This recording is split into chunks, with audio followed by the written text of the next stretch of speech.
சூரிய மின்னாற்றல் என்பது ஒரு புதுப்பிக்கப்பட்ட ஒரு ஆற்றல்.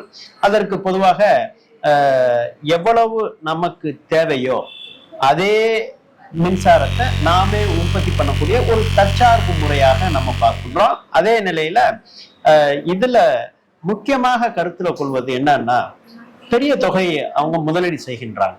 அதாவது அவங்க கிலோவாட்டை பொறுத்து தொகையானது மாறுபடும்.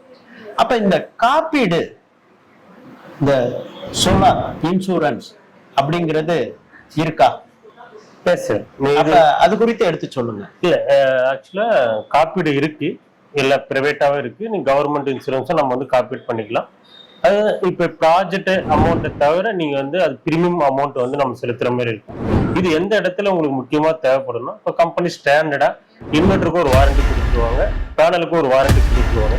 இது எல்லாமே வந்து பாத்தீங்கன்னா உங்களுக்கு டெக்னிக்கலா ஒர்க் ஆகல, பிளஸ் வந்து பாத்தீங்கன்னா பேனல் எஃபிஷியன்சி ஒர்க் ஆகல, எஃபிஷியன்சியா உங்களுக்கு வந்து பேனல் பவர் ஜென்ரேட் ஆகல அப்படின்னா உங்க கம்பெனி பொறுப்பு எடுத்துக்குவாங்க. இப்போ சப்போஸ் இது பேரிடர் டைம்ல வந்து இயற்கை சீற்றம் பிளஸ் அங்க இருக்கிற அனிமல்ஸ் குரங்கு அந்த மாதிரி அனிமல் கல் எடுத்து போட்டு பிசிக்கலா டேமேஜ் ஆச்சுன்னா இதெல்லாம் வந்து காப்பீடு திட்டம் பண்ண மட்டும்தான் நீங்க வந்து கவரேஜ் எடுத்துக்க முடியும்.